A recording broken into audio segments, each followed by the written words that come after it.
Shri Gayatri tours and travels Chardham Yatra complete travel plan. POCSO కేసులో బండి భగీరథ్ అరెస్టుపై కేంద్ర మంత్రి కిషన్ రెడ్డి కీలక వ్యాఖ్యలు చేశారు. బండి భగీరథ్ లొంగిపోయాడు కదా, ఇష్యూ ఏముంది అని అన్నారు కిషన్ రెడ్డి. పోక్సో అనేది రాష్ట్ర ప్రభుత్వ పరిధిలోని అంశమని చెప్పారు. కేంద్ర ప్రభుత్వం ఎలాంటి జోక్యం చేసుకోదని క్లారిటీ ఇచ్చారు. మా పార్టీకి ఈ అంశంతో ఎలాంటి సంబంధం లేదంటూనే బండి భగీరథ్ కు బీజేపీ సహకరిస్తున్నట్లుగా తెలుస్తోంది. కేంద్ర మంత్రి కొడుకు కావడంతో ఇప్పటికే కేసు విచారణలో లీగల్ సెల్ లాయర్లు ఎంట్రీ ఇచ్చారని సమాచారం. భగీరథ్ ను బయటకు తీసుకొచ్చేందుకు తీవ్రంగా ప్రయత్నాలు జరుగుతున్నట్టు తెలుస్తోంది. కేంద్ర ప్రభుత్వం దీంట్లో ఏమి ప్రమేయం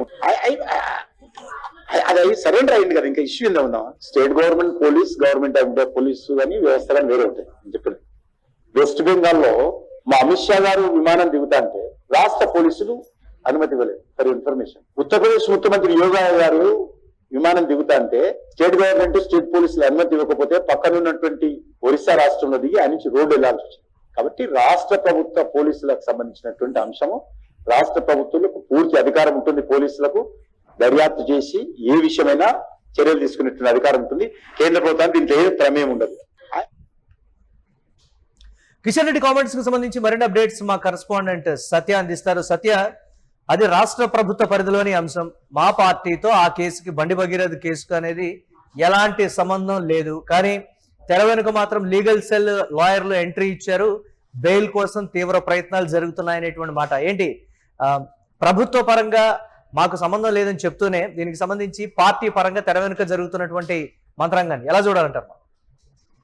ప్రధానంగా 8 రోజులుగా సంచలనం రేపినటువంటి కేసు ఒక్కసారిగా మరి ముగింపు దిశకు అవుతుందని చెప్పుకోవచ్చు. ఎందుకంటే ఈ కేసుకు సంబంధించి ఇప్పటికే సాయి భగీరథ్ అరెస్ట్ అయింది కాబట్టి ఖచ్చితంగా ఈ కేసులో ఇంకా కీలక వ్యాఖ్యలు చేయాల్సిన అవసరం ఏమొచ్చింది అంటూ కూడా కేంద్ర మంత్రి కిషన్ రెడ్డి కీలక వ్యాఖ్యలు చేసిన పరిస్థితి కనబడతా ఉంది. ఆయన సరే ఈ కేసుకు సంబంధించి నిజాలు ఏంటి అనేది తొందరలో తెలుస్తుంది, కానీ ఈ కేసుకు సంబంధించి ఇంకా ఏముంది, సో ఈ కేసు గురించి మాట్లాడాల్సిన అవసరం ఏముంది అంటూ కూడా ఆయన వ్యాఖ్యానించిన పరిస్థితి ఉంది. లొంగిపోయాడు, అయిపోయింది, దానికి సంబంధించి ఇంకా ఎలాంటి అంశాలు కూడా లేవు. అయినా ఇక్కడ ఈ కేసుకు సంబంధించి బీజేపీ పార్టీకి కానీ, అంటే బీజేపీ ఇక్కడ రాష్ట్ర ప్రభుత్వానికి కానీ, బీజేపీ అటు దేశంలో అంటే దేశవ్యాప్తంగా ఉన్న బీజేపీకి కానీ ఎలాంటి సంబంధం లేదు. దేశ రాజకీయాలకు కానీ రాష్ట్ర రాజకీయాలకు కానీ ఈ కేసుకు కానీ ఎలాంటి సంబంధం లేదు. సో ప్రధానంగా ఈ కేసుకు సంబంధించి మొత్తం వ్యవహారం అంతా మరి కొంత ఏదైతే ఆరోపణలు వచ్చినాయో ఆ ఆరోపణలన్నీ కూడా మరి సద్దుమణిగే ప్రయత్నం ఉంది. ఆ బండి సంజయ్ కి సంబంధించినటువంటి వ్యవహారంలో ఆయన తనయుడు కాబట్టి ఖచ్చితంగా కొంత విమర్శ వచ్చినప్పటికీ కూడా ఇవన్నీ కూడా మరి చట్టం తన పని తాను చేసుకోబోతుంది కాబట్టి దీనిపైన కామెంట్ చేయడానికి ఏం లేదంటూ కూడా ఆయన వ్యాఖ్యానించిన పరిస్థితి కనబడుతుంది. అయితే ఒకవైపు ఈ పరిణామాలన్నీ జరుగుతున్న వేళ ఈ లీగల్ టీం ఏదైతే బీజేపీకి సంబంధించినటువంటి లీగల్ టీం, వాళ్ళ కీలక న్యాయవాదులు ఇద్దరు కూడా మరి ఆయన కోసం, ఆయనను బయటకు తీసుకురావడం కోసం ఖచ్చితంగా ప్రయత్నిస్తూ ఉన్నారు. వాళ్ళు ఇప్పుడు వాళ్ళిద్దరు కూడా పనిచేయడం, అంటే ఈ కేసు కోసం వాళ్ళిద్దరు బీజేపీ లీగల్ సెల్ కి సంబంధించినటువంటి వాళ్ళు న్యాయవాదులు పనిచేయడం అనేది కొంత చర్చనీయాంశంగా మారింది. సో ఇది అంటే బీజేపీకి సంబంధం లేనప్పుడు ఎందుకు బీజేపీ లీగల్ సెల్ వాళ్ళు ఈ కేసుకు సంబంధించి వాదనలు వినిపిస్తున్నారు అనే కోణంలో కూడా కొంత రాజకీయ చర్చ అయితే జరుగుతుంది. ప్రధానంగా అంటే ఈ కేసుకు సంబంధించి ఏదేమైనా బట్టి ఇటు రాజకీయంగా గానీ అటు పర్సనల్ గా గానీ బండి సంజయ్ కి ఎలాంటి సంబంధం లేదు అంటూ మాట్లాడుతున్న పరిస్థితి కనబడుతుంది. దాంతో పాటు ఈ కేసుకు ఇంకా మాట్లాడాల్సినటువంటి మాటలు ఏమి కూడా లేవు. ఎందుకంటే అది చట్ట పరిధిలో ఉండి ఆల్రెడీ పోలీసులు అతన్ని అరెస్ట్ చేశారు కాబట్టి ఖచ్చితంగా ఇంకా మాట్లాడడానికి ఏం లేదు. ఏం చెప్పినా ఏదేమైనా పోలీసులు ఈ కేసుకు సంబంధించినటువంటి పురోగతిని చెప్తారు.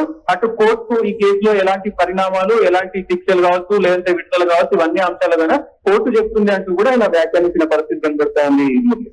ఏం చెప్తున్నారు భారతీయ జనతా పార్టీ నేతలు? అంటే తెర వెనుక లాయర్ల ఎంట్రీకి సంబంధించి నిన్న బండి సంజయ్ కూడా కొన్ని కీలక కామెంట్లు చేశారు. మా లాయర్లు తీవ్రంగా ప్రయత్నిస్తున్నారు, ఇప్పటికీ కూడా బెయిల్ మంజూరు అవుతుందని వాళ్ళు చెప్తూనే ఉన్నారు అనేటువంటి మాట తెర వెనుక జరుగుతున్నటువంటి మంత్రాంగం ఏంటి? దాన్ని ఎలా చూడొచ్చు అంటారు?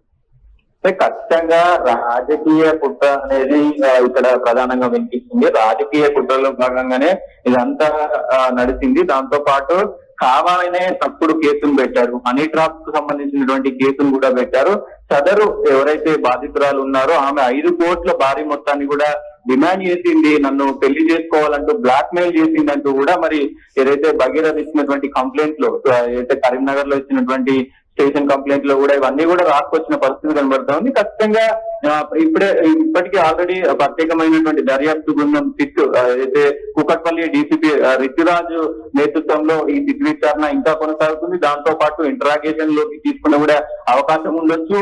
లేదు అని అంటే మరి గురువారం రోజున బెయిల్ ఇస్తారా లేదా అనేది కూడా చూడాల్సిన అవసరం ఉంది. దాంతో కొంత రాజకీయ ప్రమేయం, రాజకీయంగా నిజంగా చట్టం అందరికీ ఒకేలాగా ఉంటుంది అనేది ఖచ్చితంగా చెప్పొచ్చు. కానీ కొంత ఈ జాప్యం ఏదైతే ఉందో, అంటే ఒక నార్మల్ పర్సన్ కి కనుక ఖచ్చితంగా ఇట్లాంటి కేసులో అంటే 24 hours లోపే ఎలాంటి విచారణ లేకుండా, అనుమతి లేకుండా, ఎలాంటి ముందస్తు నోటీసులు కానీ అవి ఏమి ఇవ్వకుండా కూడా అరెస్ట్ చేసే అవకాశం పోలీసులకు ఉంటుంది. కాబట్టి ఈ కేసులో దాదాపు 8 రోజులు అయినా కానీ మరి వాళ్ళు పట్టుకునే పరిస్థితి ఉంది. సో 9వ రోజు మరి ఆయననే వచ్చి లొంగిపోతున్నారంటే కాబట్టి చాలా విమర్శలకు దారితీస్తున్న పరిస్థితి కనబడతా ఉంది.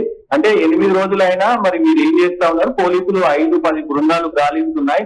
ఆయన నేరుగా పోలీస్ స్టేషన్ వచ్చి లొంగిపోయేదాకా రాష్ట్ర ప్రభుత్వం కానీ రాష్ట్ర ప్రభుత్వం కానీ ఇక్కడ ఉన్నటువంటి ప్రత్యేకమైనటువంటి సిట్ బృందం కానీ పోలీసులు కానీ ఏం చేస్తా ఉన్నారు, సిపి కానీ డీజీపీ కానీ వీళ్ళందరూ మరి పని చేస్తున్నారా, ఇంకేమైనా చేస్తున్నారా అంటూ కూడా మరి కొంతమంది అటు ప్రతిపక్ష నాయకులు మరి విమర్శిస్తున్న పరిస్థితి అయితే కనబడుతుంది. కొంత రాజకీయ దుమారం చెప్తా ఉంది. ఖచ్చితంగా ఆయనను బయటికి తీసుకురావడానికి బీజేపీకి సంబంధించినటువంటి కొంతమంది నాయకులు, కొంతమంది సీనియర్ నాయకులు, అలాగే అడ్వకేట్లు, భారతీయ జనతా పార్టీకి సంబంధించినటువంటి కీలక అడ్వకేట్లు కూడా ఈ కేసు కోసం పనిచేస్తున్నారు. అంటే మాకు సంబంధం లేదు అంటూనే మరి తెర వెనుక ఇదంతా కూడా నడిపిస్తున్నారు అంటూ మరి విమర్శలైతే వస్తున్న పరిస్థితి కనబడుతుంది. రైట్, థ్యాంక్స్ ఫర్ అప్డేట్స్ సత్య. ఇక పోక్సో కేసులో బండి భగీరథ్ అరెస్టుపై కేంద్ర మంత్రి కిషన్ రెడ్డి కీలక వ్యాఖ్యలైతే చేశారు. బండి భగీరథ్ లొంగిపోయాడు కదా, ఇష్యూ ఏముందంటూ కిషన్ రెడ్డి కామెంట్ చేయడం. పోక్సో అనేది రాష్ట్ర ప్రభుత్వ పరిధిలోని అంశం అంటూ కూడా కిషన్ రెడ్డి చెప్పారు. కేంద్ర ప్రభుత్వం ఎలాంటి జోక్యం చేసుకోదు అని తన వైపు నుంచి క్లారిటీ ఇచ్చే ప్రయత్నం చేశారు.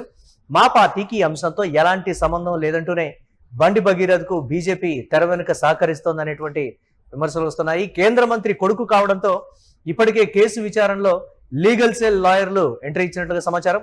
భగీరథ్ను బయటకు తీసుకొచ్చేందుకు తీవ్రంగా ప్రయత్నాలు అయితే జరుగుతున్నాయి.